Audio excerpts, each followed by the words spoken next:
Friends, welcome to our channel. Satyabhama serial next ఎపిసోడ్లో ఏం జరగబోతోందో ఈ వీడియోలో చూసి తెలుసుకుందాం. ప్రత్యక్ష సాక్షిని మాయం చేసిన మహాదేవయ్య అసలేం జరిగింది అని తెలుసుకోవడానికి ఈ వీడియోని స్కిప్ చేయకుండా ఎండ్ వరకు చూసేయండి. సత్య క్రిష్తో కలిసి నర్సుని కలవడానికి వాళ్ళ ఇంటికి వెళుతూ ఉంటుంది. అలా దారిలో క్రిష్ వేసే ప్రశ్నలకి సత్య మాట్లాడుతూ అలా ఇద్దరు సరదాగా మాట్లాడుకుంటూ వెళ్తూ ఉంటారు. అలా క్రిష్, అవును సత్య, ఇప్పుడు మనం ఎక్కడికి పోతున్నాం అని అంటాడు. అప్పుడు సత్య, అదేంటి, నువ్వే కదా కారు ఎక్కమన్నావు, అందుకే ఎక్కాను అని అంటుంది. అప్పుడు క్రిష్, నేను కారు ఎక్కమన్నాను సరే, కానీ బయటికి పోతానంది నువ్వు కదా, అడ్రస్ చెప్తేనే కదా ఏడకి తీసుకుపోవాలో నాకు తెలిసేది అని అంటాడు. అప్పుడు సత్య, సరే నేను ఒక అడ్రస్ చెప్తాను, అటువైపు పోనివ్వు అని అంటుంది. అప్పుడు క్రిష్, అవును, ఆ అడ్రస్ ఎక్కడ ఎవరున్నారు అసలు, నాకు తెలిసి మన దూరపు చుట్టాలు కూడా ఎవరూ లేరే, నీకు అక్కడేం పని అని అంటాడు. అప్పుడు సత్య, అంటే అది క్రిష్, నేను ఇవన్నీ నీకు తర్వాత చెప్తాను అని అంటోంది. అప్పుడు క్రిష్, అయినా నువ్వు నాకు చెప్పకుండానే బయటికి వెళ్ళిపోదామని సిద్ధమైపోయిందానివి, ఇప్పుడు ఇవన్నీ అడిగితే ఇప్పుడే కార్ దిగేసి నేను వెళ్ళిపోతా అని అన్నా అంటావు. అయినా నిన్ను జాగ్రత్తగా తీసుకెళ్ళి నీకేం పనుందో నీకు చక్కగా దగ్గరుండి తోడుండి నీ పని పూర్తి చేసుకొని మళ్ళీ నిన్ను భద్రంగా ఇంటికి తీసుకుపోవడే నా బాధ్యత. గది చేస్తా, ఇంకా ఏం పని చూసుకుంటావో అది నీ ఇష్టం ఇంకా అని అంటాడు.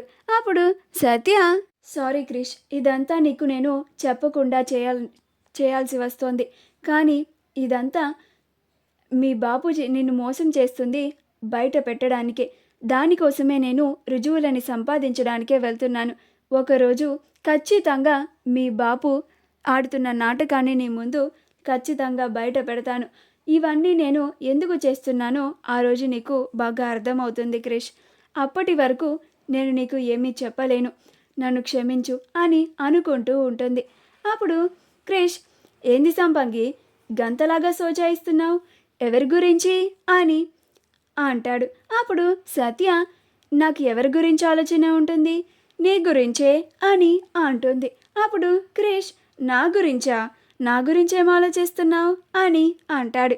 అప్పుడు సత్య, నా మొగుడు నా ఇష్టం, నేను ఆలోచించుకుంటాను, నీకు చెప్పాలా ఏంటి అని అంటుంది. అప్పుడు క్రిష్, చెప్పొద్దులేమ్మా అని అంటాడు.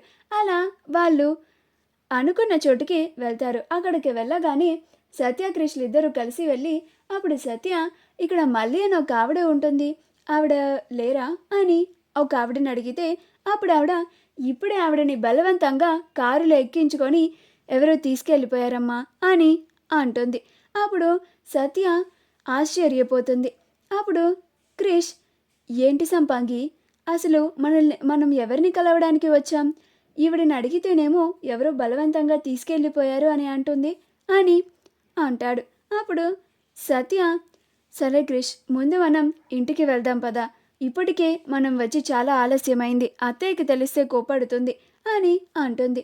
అప్పుడు క్రిష్ సత్యని ఇంటికి తీసుకెళ్తాడు.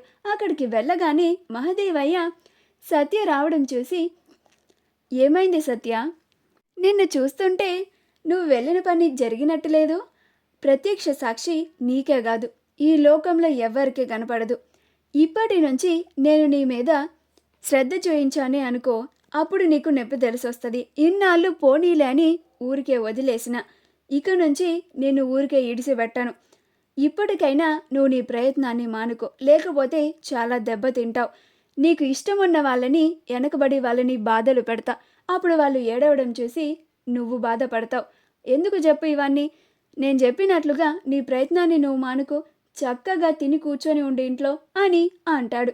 మా వీడియో కనుక మీకు నచ్చినట్లయితే లైక్ చేయండి, షేర్ చేయండి, మా ఛానల్ని సబ్స్క్రైబ్ చేసుకోండి, పక్కనే ఉన్న బెల్ ఐకాన్ని క్లిక్ చేయడం మాత్రం మర్చిపోకండి.